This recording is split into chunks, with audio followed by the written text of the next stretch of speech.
భాగాన్ని చదువుకుందామండి. కీర్తనలు సంకీర్తనల గ్రంథం 51వ సంకీర్తనల గ్రంథం 7వ చరణాన్ని చదవాలని ఇష్టపడుతున్నాను. 7వ చరణం, దానికి ముందుగా 5 నుంచి కొన్ని మాటలు జ్ఞాపకం చేస్తాను. 5 నుంచి కొన్ని మాటలండి. నేను పాపములో పుట్టిన వాడను, పాపములోనే నా తల్లి నన్ను గర్భము ధరించెను. నీ అంతరంగములో సత్యము కోరుచున్నావు, అంతరేంద్రియములు నాకు జ్ఞానము తెలియజేయము. నేను పవిత్రునగునట్లు హిస్సోపుతో నా పాపమును పరిహరింపము, హిమము కంటేను నేను తెల్లగా ఉండునట్లు నీవు నన్ను కడుగుము. చిన్న ప్రార్థన చేద్దాం. ప్రార్థన. అత్యంత ప్రేమాపరిచుడు అయిన మహాపరిశుద్ధుడా, మహాగరుడా, మహోన్నతుడా, మహిమగల మా యేసురాజా, మీకు వందనాలు, స్తోత్రాలు నాయన. చదవబడిన వాక్యం మీది, మీ ఆత్మ ఆవేశం చేత మీరు రాయించారు, మాకు ఇచ్చారు ప్రభువా. అదే ఆత్మదేవుడా మా బిడ్డలైన మాకు అర్థమవ రీతిగా మీరే ఆత్మ సహాయాన్ని ఇచ్చి నడిపించి మీరు ఆ మహిమ తెచ్చుకుంటావని, నన్ను మరుగుపరచమని, మీరే కనపడలాగును కృప పాలించమని ఈ కొద్ది మనవులు నా మంచి కాపరి, నా మంచి బోధకుడైన వాక్యమై ఉన్న యేసయ్య పరిశుద్ధమైన నామములోనే కృతజ్ఞత స్తుతి స్తోత్రములు సమర్పించి ప్రార్థన చేసి అడిగి వేడుకుంటున్నాం మా పరలోకపు తండ్రి, ఆమేన్. దైవ గ్రంథం నుంచి ఒక వాక్య భాగాన్ని మనం చదువుకున్నాం. దావీదు మహారాజు అంతటి వాడు తన యొక్క నిజస్థితిని ఒప్పుకుంటూ ఉన్నాడండి.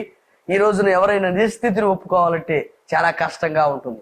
కానీ ఇశ్రాయేలు ప్రజలకు 2వ రాజుగా ఉండి 40 సంవత్సరములు రాజ్యమైనటువంటి మహారాజు అని పేరు. మిగిలినందరినీ కూడా రాజులు అంటారు, కానీ ఒక దావీదు మహారాజుని పిలిచినట్టు మనం చూస్తాం. తానంటున్నాడు, నేను పాపములో పుట్టిన వాడను, నా తల్లి నన్ను పాపముందు గర్భము ధరించింది అన్నాడు. అయితే దాని విషయంలో కాకుండా 7వ చరణంలో మనం చూసినట్లయితే, అయ్యా నేను పవిత్రుడగినట్లు హిస్సోపుతో నా పాపమును పరిహరింపము, హిమము కంటేను నేను తెల్లగా ఉండునట్లు నన్ను బాగుగా కడుగుము అన్నాడు. అంటే ఈ యొక్క కీర్తన అంతా కూడా 51వ కీర్తన 2వ సమూయేలు గ్రంథం 11వ అధ్యాయము గడిచిన తర్వాత తాను పశ్చాత్తాపడిన తర్వాత ఈ కీర్తన రాసినట్టుగా మనం గమనిస్తాం. పుల్లారా, కీర్తనల గ్రంథంలోని 6వ అధ్యాయం చూస్తే తాను ఎంత పశ్చాత్తాపడ్డాడో 6:6లో చూస్తే తన పరుపంతా కూడా తేలనాడేంత వరకు తాను కన్నీటి విడిచి దుఃఖపడి పశ్చాత్తాపడినట్టుగా మనం గమనిస్తాం.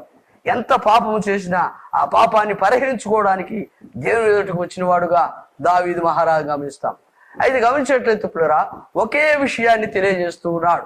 ఏంటంటే, ఒక బెర్షబా విషయంలో తన సేవకుడి దగ్గర తన దగ్గర పనిచేసే సేవకుడి యొక్క భార్యతో తాను చేసినటువంటి పాపాన్ని తాను జ్ఞాపకం చేసుకుంటూ ఈ కీర్తన మరలా తిరగా రాసినట్టుగా గమనిస్తాం. దేవుడు కూడా ఆ విషయంలో స్టేట్మెంట్ ఇచ్చాడండి. రాజుల మొదటి గ్రంథంలో మనం గమనిస్తే 15వ అధ్యాయం 4వ వచనంలో బెర్షబా విషయములో తప్ప అన్నాడండి. అనగా ఆ ఒక్క విషయంలో తప్ప దావీదు ఎక్కడా తప్పు చేయలేదు అన్నాడు. ఎందుకు అన్నాడంటే పుల్లారా, అపోస్తుల కార్యముల గ్రంథం 23వ అధ్యాయం 15వ వచనం చూస్తే ఆ వివరాలు ఇవ్వబడ్డాయి. నా ఇష్టానుసారుడైన మనుషుడు, అనగా దేవుని మనసును ఎరిగిన వాడు, నా చిత్తమంతా కూడా నెరవేర్చిన వాడు అని దావీదు మహారాజు గురించి సాక్ష్యం ఇవ్వబడతా ఉంది పిల్లరా. అలాగైతే ఆ వివరాలు మీతో మాట్లాడటానికి దేవుడు నాకు ఇచ్చిన సమయాన్ని బట్టి స్తోత్రాలు చెల్లిస్తున్నాను. అయితే ఇక్కడ నేను చెప్పబడినటువంటి విషయం ఏంటంటే, హిస్సోపు అనే పదం గురించి చెప్పాలని ఇష్టపడుతున్నానండి. హిస్సోపు అనేది ఏమిటది, అది ఎలాంటిది, ఏ వస్తువు అది, ఎక్కడ దొరుకుతుంది అనే వివరాలు కొన్ని మచ్చుకు బైబిల్ గ్రంథం నుంచి కొన్ని మాటలు నేను ఇష్టపడుతూ ఉన్నాను. అలాగైతే ఆలోచన చేద్దాం. ఇప్పుడు కర్ర గాని కర్రను జీలకర్రగా చెప్పబడతా ఉంది, కాయ గాని కాయను తలకాయగా చెప్పబడతా ఉంది. అలాగే సోపు గాని సోపు హిస్సోపుగా చెప్పబడతా ఉంది. రాయి గాని రాయి పావురాయిగా చెప్పబడతా ఉంది. పుల్లరా, ఎందుకు చెప్పబడుతుందంటే, ఈ యొక్క హిస్సోపు అనేది ఏమిటి, ఎక్కడి నుంచి వచ్చింది, ఎక్కడ ఉన్నది అనే విషయాన్ని మనం గమనించినట్లయితే బైబిల్ గ్రంథంలోనే దేవుడు ఆ విషయాలు తెలియజేస్తా ఉన్నాడు. హిస్సోపు అనేది ఏమిటి, ఏంటంటే, ఒక దిష్టి తీయడానికి యూదులు సైతము, ఇశ్రాయేలు జాతి సైతము దిష్టి తీయడానికి ఉపయోగించేదిగా, పాపము పోవునట్లుగా వారు దిగదూర్చేదిగా ఆ విషయాన్ని జ్ఞాపకం చేస్తున్నాడు. అంత మాత్రమే కాదండి, జంతు బలి రక్తాన్ని తీసుకున్నప్పుడు ఆ చిలకరించే వారు కూడా ఆ హిస్సోపు కుంచెను, అనగా చిన్న ముక్కను వాడినట్టుగా మనం గమనిస్తాం పిల్లరా. అంత మాత్రమే కాదు, ఇశ్రాయేలు ఇప్పుడు కూడా ఆ చీపిరి కట్ట అనేది వారి దగ్గరే ఉంచబడతా ఉందండి. హిస్సోపు అనేది గమనించినట్లయితే మనం పవిత్రతకు సహాయపడే వస్తువుగా బైబిల్ గ్రంథం మనం గమనిస్తాం పిల్లరా. అందుకే నా పాపము పోవునట్టుగా హిస్సోపుతో నన్ను కడుగుము అన్నాడు.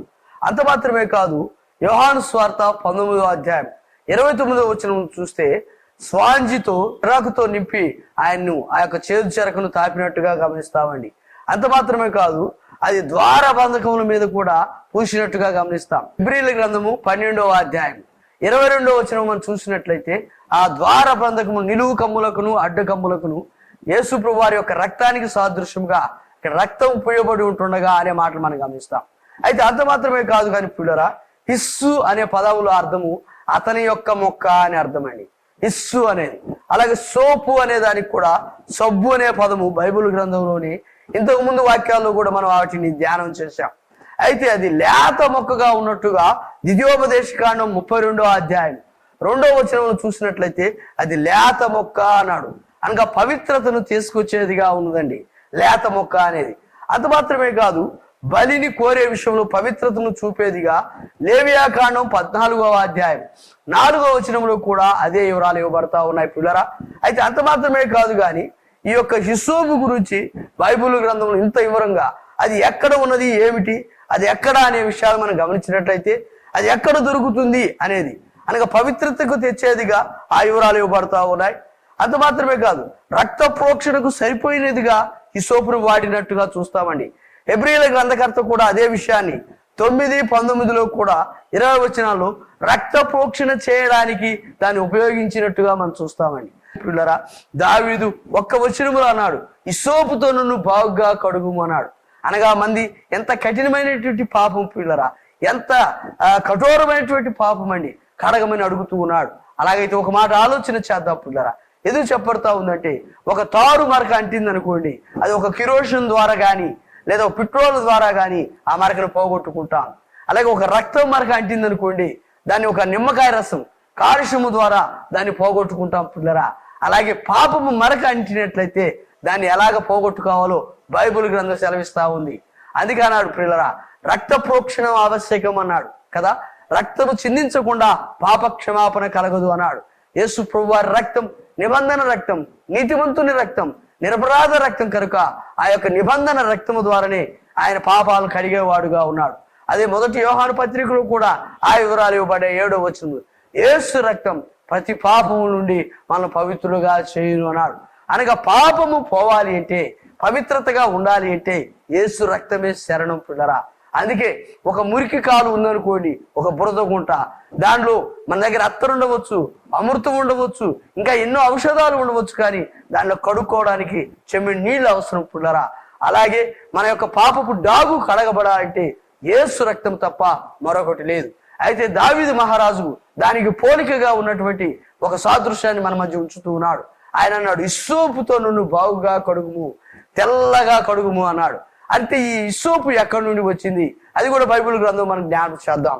ఆ విషయాన్ని మనం చూసినట్లయితే రాజుల మొదటి గ్రంథము 4వ అధ్యాయము 33వ వచనంలో సొలొమోను రాజు ఆ విషయాన్ని తెలియజేస్తున్నాడండి. రాజుల మొదటి గ్రంథము 4వ అధ్యాయము 33వ వచనము చూసినట్లయితే అది గోడలో మొలిసేటి మొక్క అండి. సొలొమోను యొక్క కోటలో, రాజావారి కోటలో అది గోడలో మొలిసే మొక్కగా అది ఎక్కడ ఉంటుంది, మనకి దగ్గరగా దొరికేది కాదు, విహారయాత్రలో దొరికేది కాదు, ఖర్చు పెడితే వేల లక్షల రూపాయలకి దొరికేది కాదండి. కేవలం దేవుడు దాన్ని ఎక్కడ పుట్టించాడో చెప్పాడండి. ఆ యొక్క సొలొమోను రాజు యొక్క గోడల మధ్య అది మొలిసే చెట్టుగా ఉందని దైవ గ్రంథం సెలవిస్తా ఉంది పిల్లరా. అంత మాత్రమే కాదు కానీ దాని యొక్క అర్హతలు లేదా దాని యొక్క లక్షణాలు, దాని యొక్క గుణ లక్షణాలు ఏమిటో కొన్ని మాటలు మనం జ్ఞాపకం చేద్దాం. ఇప్పుడు బట్టల సోపు ఉందనుకోండి, అది పై రూపాన్ని శుభ్రం చేసేదిగా ఉంది పిల్లరా. బట్టల సోపు అనిగా బట్టలన్నిటిని కూడా శుభ్రం చేస్తుంది, కానీ లోపల ఉన్నటువంటి శరీరాన్ని కాదు పిల్లరా.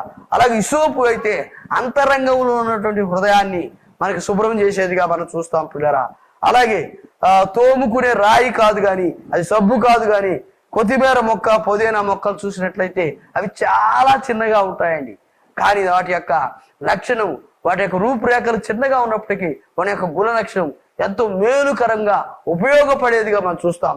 అందుకే ఈ మాట గమనిస్తున్నాం. ఒక మాంసం కూర వండారనుకోండి, దానిలో నీసు వాసన పోవాలి అంటే అది కలిసిపోయేదిగా ఉంటుంది, రూపం మారిపోయేదిగా ఉంటుంది, సువాసన ఇచ్చేదిగా ఉంటుందండి. వేయబడినప్పుడు అవి కొత్తిమీరగా ఉండవచ్చు, ఇంకో రకంగా ఉండవచ్చు, కానీ అది కూరలో కలిసిపోతూ ఉంటుండగా, అది ఆ కరిగిపోతూ ఉంటుండగా, అది కలిసిపోయేదిగా ఉన్నప్పుడు రూపాన్ని కోల్పోతుంది, కానీ రుచినిస్తుందండి. రూపము లేకపోయినా రుచినిచ్చేదిగా ఉన్నది. అలాగే మన ప్రియ ప్రభు రక్షకుడు యేసుక్రీస్తు వారు కూడా మన యొక్క పాపముల విషయమై ఆయన శిలువలో కురూపిగా మార్చబడ్డాడండి. నీకు నాకు రూపం ఇవ్వడానికి ఆయన రూపాన్ని కోల్పోయాడు పిల్లరా. అందుకే అంటాడు, మనుషులు చూడనొల్లని వానిగా వ్యసనాక్రాంతుడిగా అయ్యాడు అని యెషయా గ్రంథకర్త 53వ అధ్యాయము ఆ వివరాలు ఇవ్వబడతా ఉన్నాయి. మనుషులు చూడనొల్లని వానిగా, మరి వ్యసనాక్రాంతుడిగా, వ్యాధిని అనుభవించిన వాడుగా, నీళ్ల వలె పారబోయబడిన వాడుగా. అబ్బా, ఎంత తేలికండి! నీళ్లు ఎలాగ పారవస్తాము, అలాగే మన రక్షకుడు, మన విమోచకుడు, మన సృష్టికర్త అయిన దేవుని కూడా మనం అలాగే తిరస్కరించాం, నిరాకరించాం అనే విషయాన్ని తెలియజేస్తున్నాడు పిల్లరా. అంత మాత్రమే కాదు, కానీ మనల్ని ఎలాగ ఉంచాలో దేవుడే ఇష్టపడతా ఉన్నాడు. ఎఫెసీయులకు రాసిన పత్రిక 5వ అధ్యాయం 1వ వచనంలో చూస్తే పరిమళ సువాసన అన్నాడండి. నిన్ను నన్ను ఆయన పరిమళ సువాసనగా ఉండడానికి ఇష్టపడుతున్నాడు. ఓ ప్రియ స్నేహితుడా, ఓ ప్రియ దేవుని బిడ్డ, ఆలోచన చేస్తున్నావా? పరిమళ సువాసన కదండి. కొన్ని స్థలాలకు వెళ్ళినప్పుడు అత్తర వాసన ఉన్నట్టుగా చూస్తాం. కొన్ని విందులు వినోదాలకు వెళ్ళినప్పుడు ఆ తినుబండారాలు సువాసన ఇచ్చేదిగా ఉంటుంది. అలాగ ఒక వ్యక్తి ఎవరైనా చనిపోయినట్లయితే అక్కడ కూడా కొంత ఆ దుర్వాసన ఉన్నట్టుగా మనం గమనిస్తాం. వ్యాధిగ్రస్తుడు చనిపోయినప్పుడు. అలాగైతే పిల్లరా, ఇక్కడ దేవుడు మనల్ని ఎలాగ ఉండాలో తన వాక్య భాగంలో తెలియజేస్తా ఉన్నాడు. పరిమళ సువాసనగా ఉండాలని దేవుడు ఇష్టపడుతున్నాడు. అయితే పరిమళ సువాసనకు ముందు మన పరిస్థితి ఎలాగుందో దావీదు కీర్తన 38లోను 5వ చరణం మనం చూస్తే, గాయముల నుండి ఆ రసము కారినప్పుడు అది దుర్వాసన కొడుతుంది, ఆ వాసన అసలు సహించలేము అన్నాడు పిల్లరా. అంత మాత్రమే కాదు పిల్లరా, అయితే దేవుడు అన్నాడు, నేను దీనుణ్ణి కనుక అన్నాడు. మత్తయి సువార్త 11వ అధ్యాయం 29 చూస్తే, నేను దీనుణ్ణి సాత్వికుడి అనగా తగ్గించగలిగిన వాడను, అనగా ఎక్కడో ఎత్తుగా ఉండేవాడిని కాదు, మీలో నేను కలిసిపోయేవాడిని, తగ్గింపు కలిగిన వాడిని అని తను తాను తగ్గించుకున్నాడు పిల్లరా.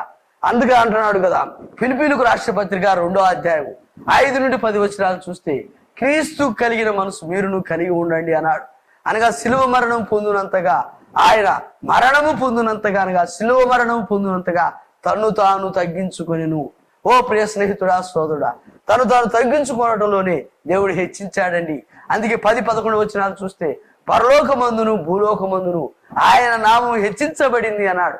అన్ని నామముల కంటే పైనామం అన్నాడు. ఈ నామమునే రక్షణ కలుగుతుంది అన్నాడు. అలాగైతే ప్రియ స్నేహితుడా, ప్రియ సహోదరుడా, అయ్యా బాబు, ఆలోచన చేస్తున్నావా? యేసుక్రీస్తు వారు మన పాపమును కడగటానికి, మన పాపం నుండి పవిత్రులు చేయడానికి, మన పాపం నుంచి మనకు విడుదల చేయడానికి తన ప్రాణం ఇచ్చాడు, తన రక్తం ఇచ్చాడు, తన శరీరం అంతా గాయపరచబడ్డాడు, ఆపాద మస్తకం అంతా కూడా నలి చేయబడిందండి. అంత మాత్రమే కాదు, అలాగైతే పాపం నుండి పరిహరించబడటానికి దేవుడు తన వాక్య భాగంలో చెబుతున్నాడు, ఇస్సోపుతో నన్ను బాగుగా కడుగుము. ఇస్సోపు అనగా గొర్రె పిల్ల యొక్క రక్తపు ఊట, లేదా ఆ మాట అన్నాడు మొక్క అనే మాటను వాడాడండి. అనగా దేవునికి సాదృశ్యంబడిన లేత మొక్క, అది కరిగిపోయేదిగా, కలిసిపోయేదిగా మనం చూస్తాం. అలాగైతే ప్రియ స్నేహితుడా, సోదరుడా, ఇక్కడ దావీదు మహారాజు అంటున్నాడు 40వ కీర్తనలో కూడా మొదటి 2 వచనాల్లో, అయ్యా నేను జిగట గల దొంగ ఊబిలో పడిపోయాను, నన్ను పైకి లేవనెత్తావు, నా చెయ్యి నా కాళ్ళు లేవనెత్తావు అన్నాడు. పిల్లరా, బండ మీద స్థిరపెడితీవి అన్నాడండి. 42లో అన్నాడు, 40వ అధ్యాయం 2లో చెప్పాడు పిల్లరా, బండ మీద. ఆ బండ ఏంటో చెప్పాడండి. కొరింథీయులకు రాసిన మొదటి పత్రిక 10వ అధ్యాయము ఆ యొక్క 4వ వచనం చూస్తే, ఆ బండ క్రీస్తే అన్నాడు. అలాగైతే ప్రియ స్నేహితుడా, సోదరుడా, నువ్వెవరైనా సరే పాపము పాపము పాపము పాపము ద్వారా పుట్టావు, పాపము ద్వారా పెరుగుతున్నావు, పాపములో ఉంటున్నావు. కాబట్టి యేసుక్రీస్తు వారు కూడా ఆ వివరాలు చెప్పాడు. పాపములో నుండి నువ్వు బయటికి వస్తే తప్ప పరలోక భాగ్యం లేదన్నాడు. అందుకే దావీదు మహారాజు అంటున్నాడు, అయ్యా నన్ను బాగుగా కడుగుము అన్నాడు. ఎంతగా కడగాలో చెప్పాడండి. ఎందుకంటే ఆయన చేసిన పాపం 2వ సమూయేలు గ్రంథం 11వ అధ్యాయం 2-3 వచనాల నుంచి కంటిన్యూషన్ గా చూస్తే తాను చేసిన పాపాన్ని ఒప్పుకుంటా ఉన్నాడు. అదే కీర్తన 6:6లో చెప్తే దాన్ని పశ్చాత్తాపడుతూ ఆ విషయాన్ని జ్ఞాపకం చేసుకుంటూ ఉన్నాడు. వాటన్నిటి తర్వాతనే ఈ యొక్క కీర్తన 51 రాశాడండి. అనగా పశ్చాత్తాపంతో కూడినటువంటి కీర్తన రాశాడు. అందుకంటున్నాడు, అయ్యా నేను పాపంలో పుట్టిన వాడను, నా తల్లి నన్ను పాపంలోనే గర్భం ధరించిందయా, కనుక నువ్వు నన్ను ఇస్సోపుతో బాగుగా కడుగుము అన్నాడు. అయితే దేవుడే సాక్ష్యం ఇచ్చాడు కదండి, ఒక్క బెర్షబా విషయములో తప్ప. అందుకే దేవుడు అంతగా హెచ్చించాడండి. అందుకే అంటాడు కదా, నీవు నన్ను ఇంతగా హెచ్చించుటకు నేను ఎంతటి వాడనయా, నేను ఏ పాటి వాడనయా అని జ్ఞాపకం చేసుకున్నాడు. వాస్తవమే కదా ప్రియులారా. కేవలం ఆ యొక్క అడవుల్లో తిరిగేవాడిని ఆ అంతఃపురంలో దేవుడు కూర్చోబెట్టినట్టుగా మనం చూస్తాం. ఆ గొర్రెల కాపరిగా దుడ్డుకర్రతో తిరిగేవాడిని రాజదండం ఇచ్చి ఇశ్రాయేలుకు రాజుగా ఎంపిక చేసినట్టుగా మనం చూస్తాం. అంత మాత్రమే కాదండి, దినానికి దాదాపు 7 సార్లు స్తుతులు చెల్లించేవాడుగా, ముమ్మారు ప్రార్థన చేసేవాడుగా, దేవునికి ఇష్టానుసారుడైన మనుషుడుగా, ఆయన యొక్క కోరికను తీర్చేవాడుగా మనం చూస్తామండి. అందుకన్నాడు, ఇస్సోపుతో నన్ను బావుగా కడుగు. ఇస్సోపు అనే పదానికి అర్థమవుతుంది కండి, ఇస్ అనగా అతని మొక్క. ఆ మాట గమనిస్తే యెషయా గ్రంథం 53 మొదటి వచనం, లేత మొక్క వలె, ఎండిన భూమిలో ఎదిగిన లేత మొక్క వలె అన్నాడు. అనగా తన యొక్క తగ్గింపు జీవితం, తన యొక్క చిన్న మనస్తత్వాన్ని జ్ఞాపకం చేస్తున్నాడు.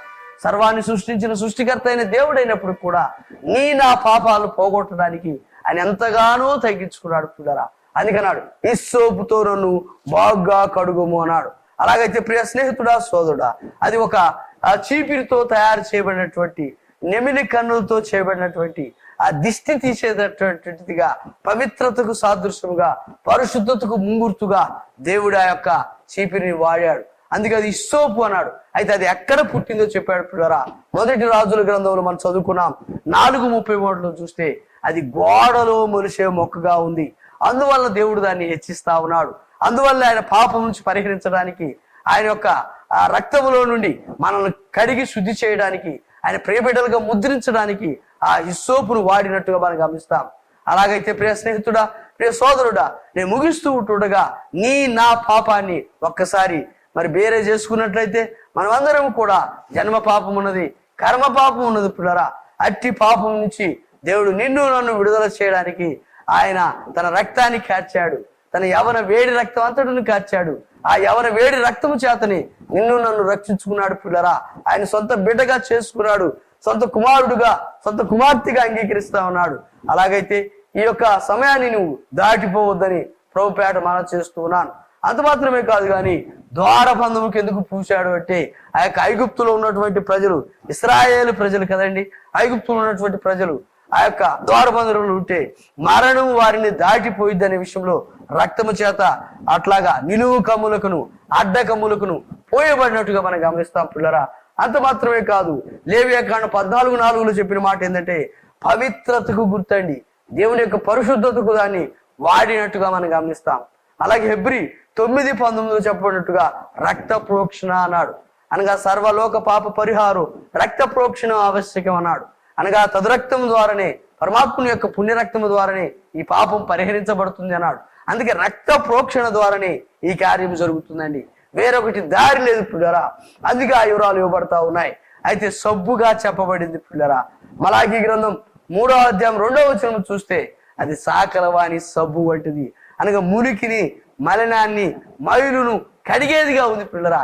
ఎంత మలినం ఉన్నప్పటికీ, ఎంత మైలైనప్పటికీ, ఎంత మురికైనప్పటికీ కూడా అందుకన్నాడు, మీ నీతి క్రియలు మురికి గూడతో సమానమని యెషయా గ్రంథం 61 మనం చూస్తాం.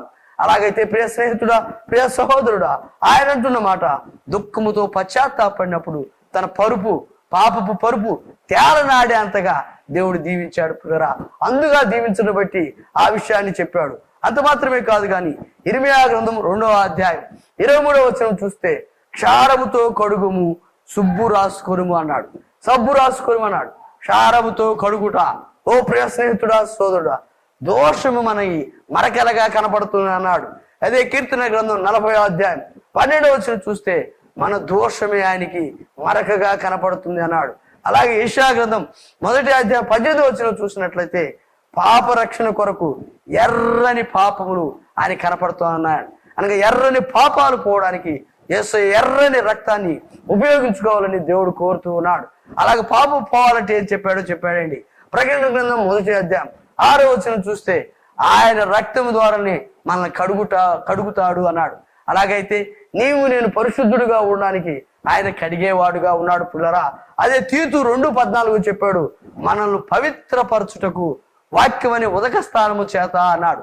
అలాగైతే ప్రియ స్నేహితుడా, సోదరుడా, నేను ఎవరిమైనప్పటికీ కూడా దేవుడు కోరుకుంటూ ఉన్నాడు, నిన్ను నన్ను ఆయన హిస్సోపుతో కడగాలని. అనగా పవిత్రపరచాలని, పరిశుద్ధుడిగా తీర్చిదిద్దాలని. అలాగైతే మనం రకరకాలు ఉపయోగిస్తూ ఉన్నాం. కానీ దేవుడు తన వాక్యంలో రాయిస్తూ ఉన్నాడు, నీవు నేను పాపము పోవునట్టుగా ఆయన ఇస్సోపుతో కడిగను అన్నాడు. అలాగైతే ప్రియ స్నేహితుడా, ప్రియ సోదరుడా, దేవుని బిడ్డ, అందువరకే ఆ విషయాలు తెలియజేస్తా ఉన్నాడు. ఇస్సోపు అనగా చీపిరి కుంచ అని అర్థము, లేదా అంతరంగము శుభ్రత అని అర్థమండి. అనేక సోపులు చూస్తే పై రూపాలను శుభ్రపరుస్తాయి. అది ఎలాంటి కంపెనీ అయినా, ఎవరు దానికి పబ్లిసిటీ ఇచ్చినప్పటికి కూడా. కానీ దేవుడిచ్చే సోపు ఇస్సోపు ప్రియులరా, అది అంతరంగాన్ని పరిశీలించేది, పరిశుభ్రపరిచేది ప్రియులరా. దేవుడు ఆ యొక్క ఇస్సోపును మన మధ్య ఉంచుతూ ఉంటుండగా నీవు నేను ఎవరివైనా సరే ఆ విషయాన్ని జ్ఞాపకం చేసుకోవాలని ప్రోపేట మనం చేస్తున్నాను. అందుకే పాపము పోవాలి అంటే ఇస్సోపుని వాడాలి అన్నాడు. అందుకే 2వ సమూయేలు గ్రంథం 23వ అధ్యాయము 4వ చరణం చూసినట్లయితే 4వ వచనంలో లేత గడ్డ వలె అన్నాడండి. లేత గడ్డిని వాడినట్టుగా బైబిల్ గ్రంథం మనం చూస్తాం. అందుకే ఆ విషయాలు తేలిగ్గా దేవుడు తెలియజేస్తా ఉన్నాడు. అలాగైతే ప్రియ స్నేహితుడా, ప్రియ సోదరుడా, నీవు నేను ఎవరివైనా సరే, ఆయన అన్నాడు అది మొక్క యెరూషలేములో గోడలో మొలిచే మొక్కగా ఉందని రాజుల గ్రంథంలో తెలియపరిచాడు. అలాగైతే నా జీవితంలో ఆ పాపం అంతా పరిహరించబడటానికి ఇస్సోపు ద్వారానే దేవుడు మన యొక్క పాపాలను పరిహరించబడును గాక. దావీదు కోరుకున్న రీతిగానే మనల్ని కూడా తాను కోరుకున్నట్టుగా మనం చూస్తూ ఉన్నాం. అందుకనే ఇస్సోపుతో నన్ను బాగుగా కడుగు, నేను పాపంలో పుట్టిన వాడను, పాపంలోనే నా తల్లి నన్ను గర్భము ధరించింది అని సెలవిస్తుంటుండగా, నేను కూడా ఆఖరి మాటలు చెప్పి ముగిస్తుంటుండగా మన పాపాలు పరిహరించబడటానికి దేవుడిచ్చేటటువంటి ఆ యొక్క యేసు రక్తాన్ని ఆయన్ని మనం ఆశ్రయించినట్లయితే మన పాపాలు పరిహరించబడతాయి. అలాగైతే ఆలోచన చేద్దాం పిల్లరా. మరికొన్ని మాటలు మనం గమనించినట్లయితే పాపము గురించి దావీదు మాత్రమే కాదు, అనేకులు పాపము చేసినట్టుగా బైబిల్ గ్రంథంలో మనం చూస్తాం. అది జన్మ పాపము గాను కర్మ పాపం గాని చెప్పబడతా ఉంది. ఆ పాపము నుండి మనం పవిత్రపరచడానికి మన తల్లిదండ్రుల రక్తం కాదు, తోబుట్టుల అన్నదమ్ముల రక్తం కాదు, కానీ ఏ పాపము లేని యేసయ్య, పాపం ఎరుగుని యేసయ్య, పాపమంటని యేసయ్య, పాపము తెలియని యేసయ్య యొక్క ఆ యొక్క పరిశుద్ధమైన రక్తం ద్వారానే నా పాపాలు శుద్ధి చేయబడతాయి పిల్లరా. అందుకే ఆయన రక్తం, మరి మనమైతే రక్త గ్రూపులు చూస్తా ఉన్నాం, ఏ రక్తానికి ఎవరిది సరిపోతుందని. మన అందరూ కూడా పాపంతో ఉంటుండగా ఆ పరిశుద్ధుడైనటువంటి యేసుక్రీస్తు వారి రక్తము ద్వారానే ఇస్సోపు అనగా అతని యొక్క మొక్క, అనగా అతని యొక్క రక్తము ద్వారానే, అనగా పరిశుద్ధుడైన యేసుక్రీస్తు వారి యొక్క రక్తము ద్వారానే పాప పరిహారం జరుగుతుంది. అందుకే అన్నాడు దావీదు మహారాజు, నేను పాపములో పుట్టినవాడను, పాపములోనే నా తల్లి నన్ను గర్భము ధరించింది, కనుక పాపము పోవునట్టుగా నన్ను బాగుగా కడుగుము అన్నాడు. అదే కీర్తన గ్రంథంలో కూడా 40వ అధ్యాయము లేదా 2-3 వచనాలు చూస్తే, నేను నాశనకరమైన దొంగ ఊబిలో ఉన్నానయా, నన్ను బండ మీద నిలవబెట్టుము, స్థిరపరచుమనే మాటలు వాడాడు. అలాగైతే ప్రియ స్నేహితుడా, సోదరుడా, నీవు నేను ఎలాగైనా పాపంలో కొట్టుకుపోవడానికి ఇష్టం లేదు, పాపంలో నుండి మనం మరణించడానికి ఇష్టం లేదు. పాపంలో ఉండి మీరు మరణించినట్లయితే మీరు నా యొద్దకు రారు అని దేవుడే సెలవిస్తా ఉన్నాడు. అనగా పాపాన్ని పరిహరించుకొని, పాపాన్ని కడుక్కొని ఆయన యొద్దకు పోవాలి అంటే ఆ ఇస్సోపును ఆశ్రయించాలి ప్రియరా. ఇస్సోపు అనేది అతని యొక్క మొక్క, అనగా యెరూషలేములో ఆ యొక్క గోడలో మొలిసిన మొక్క ద్వారానే ఆ యొక్క రక్త ప్రోక్షణ జరుగుతుంది. అది ఆరాధనలో కుంచిగా ఉపయోగపడేదిగా, అది దిగదీసేదిగా, దిష్టిని పోగొట్టేదిగా ఉంది. అలాగే మొక్క అనేది అన్నిటిలో కలిసిపోయేదిగా, రూపము లేకపోయినను రుచిని కలిగించేదిగా మనం చూస్తాం. అలాగే కలిసిపోయినప్పుడు దాని టేస్ట్ని మనకు అర్థమవుతుంది. అలాగే ఆయన దీనుడని మత్తయి సువార్త 11లో ముందుగా చెప్పుకున్నాం. 29వ వచనంలో ఎంత దీనుడంటే మరణము పొంది అంతగా తగ్గించుకున్నాడని. అంతగా తగ్గించుకున్నవాడు ఎవడు లేడు ప్రియరా. ఆయన పుట్టినప్పుడు, ఆయన యొక్క ఉయ్యాల్లో పుట్టినప్పుడు కూడా మరి స్థలము లేని వాడుగా ఉన్నాడు. అందుకన్నాడు, నక్కలకు బొరియలు ఉన్నాయి, ఆకాశ పక్షులకు గూళ్ళు ఉన్నాయి, మనిషి కుమారుడికి తల వాల్చుకోవటకైనా స్థలము లేదు అన్నాడు. ఎంతటి దీనుడంటే ప్రియరా, అంతటి దరిద్రుడిగా వచ్చాడు. 2 కొరింథీయులకు రాసిన పత్రిక 8:9-8 ఆ మాటలు ఉన్నాయి. ఆయన ధనవంతుడై ఉండి కూడా నీ కొరకు నా కొరకు దరిద్రుడుగా అవతరించాడని. ఎందుకంటే కేవలం ఆయన పుట్టినప్పుడు పశువుల పాకలో, పశువుల తొట్టిలో ఒక పశువుగా జన్మించాడు పిల్లరా. అనగా కొరింథీయులకు రాసిన 1 పత్రిక 7వ అధ్యాయం 5వ వచనంలో ఆయన పస్కా పశువు అని రాయబడతా ఉంది. ఆయన బలి చేయబడతా ఉన్నాడు. అలాగైతే స్నేహితుడా, ప్రియ సహోదరుడా, సహోదరి, యేసు రక్తాన్ని ఆశ్రయిస్తావా? యేసు ప్రభుని సొంత దేవుడిగా అంగీకరిస్తావా? ఆలోచన చేయి. ఆ యొక్క దావీదు మహారాజు అన్నట్టుగా, అయ్యా నేను పాపంలో పుట్టాను, నా పాపానికి పరిహారం ఏమిటని నా దేవుడైనటువంటి రక్షకుడు అయినటువంటి యేసుక్రీస్తు వారిని నువ్వు అడిగినట్లయితే ఆయన చెబుతున్నాడు, ఆయన రక్తము ద్వారానే మన పాప క్షమాపణ, మారు మనసు అనే విషయం చెబుతున్నాడండి. అందుకన్నాడు హిస్సోపుతో నన్ను బాగుగా కడుగుము అన్నాడు. అనగా హిస్సోపు అనేది కడగబట్టడానికి ఉపయోగపడేదండి. అందుకే చెప్పాం కదా, దాని గురించి ఏదో దాటిపోవడం కాదు, కానీ అది కర్రగాను, రాయిగాను, కాయగా మనం చూస్తుండగా అలాంటి వాటిది అనుకుంటున్నాం. కానీ అది యెరూషలేములో సమాధానపు ఆ యొక్క గోడలో నుండి పుట్టినటువంటి మొక్కగా మనం చూస్తున్నాం. అందుకే హిస్సోపు మొక్క సొలొమోను రాజు యొక్క యెరూషలేము గోడలో నుండి అది ఉద్భవించింది పిల్లరా. అందువలనే ఆ కోటలో ఉన్నది కాబట్టి అది వైద్యానికి వాడేదిగా, అనేకులకు స్వస్థతకు ఉపయోగపడేదిగా, అలాగే వ్యాధి నిరోధక శక్తిగా హిస్సోపును వాడుతా ఉన్నారు. అలాగైతే ప్రియ స్నేహితుడా, సోదరుడా, నీవు నేను ఎవరైనప్పటికి కూడా మన పాపాలు పరిహరించబడాలంటే అది జన్మ పాపమా, అది కర్మ పాపమా సరే, ఏ పాపమైనప్పటికి కూడా నా యేసు యొద్దకు వస్తే, శిలువ యొద్దకు వస్తే, ఆయన రక్తాన్ని ఆశ్రయించినట్లయితే, ఆయన నిన్ను సొంత రక్షకుడిగా అంగీకరించినట్లయితే, నిన్ను ఆయన కుమారుడుగా కుమార్తెగా స్వీకరించడానికి ఇష్టపడుతూ ఉన్నాడు. అలాగైతే హిస్సోపును ఆశ్రయిస్తావా? హిస్సోపు నీలో నాలో కలిసిపోయేదిగా ఉన్నది. హిస్సోపు చెడును పోగొట్టేదిగా ఉన్నది. హిస్సోపు తన రూపాన్ని కోల్పోయి మన కొరకు తన రూపాన్ని కోల్పోయేదిగా ఉన్నది. అలాగైతే యేసుక్రీస్తు ప్రభువు వారు కూడా సిలువలో నీ కొరకు నా కొరకు తాను కురూపిగా మారినంతగా మన కొరకు మార్చబడ్డాడు. అలాగైతే ప్రియ స్నేహితుడా, ప్రియ సహోదరుడా, ఉన్నా పాటున ఉన్నా చోటున నువ్వు ఎవరైనా సరే, ఏ కులానికి మతానికి చెందిన వాడువైనా, నువ్వు క్రైస్తవుడైనా క్రైస్తవేతరుడైనా సరే, నువ్వు పాపంలో పుట్టినవాడు, పాపంలోనే జీవిస్తున్నావు. పాపంలో మరణిస్తే ఆ నిత్య నరకాగ్ని గుండం తప్పదండి. అయ్యో, అగ్ని ఆరదు, పురుగు సావదు పిల్లరా. నీ ఆత్మ అగ్నిలో అల్లాడవలసిందే నాయన. కనుక అట్టి అగ్నిని తప్పించుకోవడానికి, అట్టి నరకయాతను తప్పించుకోవడానికి యేసు యొక్క రక్తాన్ని నువ్వు ఆశ్రయించినట్లయితే నువ్వు ఆయన సొంత బిడ్డగా అంగీకరించగలవు. ఆయన కూడా జీవగ్రంథంలో నీ పేరు రాయించుకుంటాడు. కనుక నేను ముగిస్తుండగా ఆఖరి మాటల్లో హిస్సోపును నువ్వు ఆశ్రయించి ఆయన సొంత బిడ్డగా మరి అవ్వాలని పరిశుద్ధాత్మ దేవుడు అట్టి కృపను ఎడలు చూపాలని ప్రార్థన చేసుకుందాం. ప్రార్థన. తండ్రి, నీకు వందనాలు, కృతజ్ఞతాస్తుతులు, స్తోత్రాలు చెల్లిస్తున్నాం. హిస్సోపులో ఉన్నటువంటి కొన్ని మర్మాలు, కొన్ని విచిత్రమైనటువంటి విషయాలను కొన్ని తెలుసుకోవడానికి మీరు ఇచ్చిన కృపకై స్తోత్రాలు. మేము కూడా దావీదు వలె పాపంలో పుట్టిన వారమైన ఆయన, మా పాపాలు పరిహరించబడటానికి యేసయ్య మీరే మా పక్షాన హిస్సోపుగా ఉన్నందుకై స్తోత్రాలు.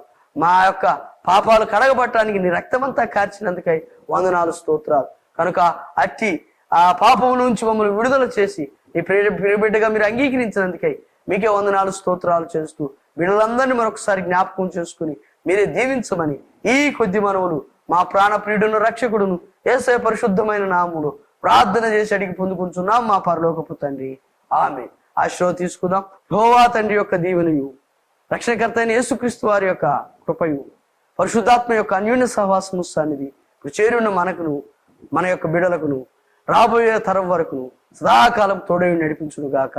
ఆమేన్.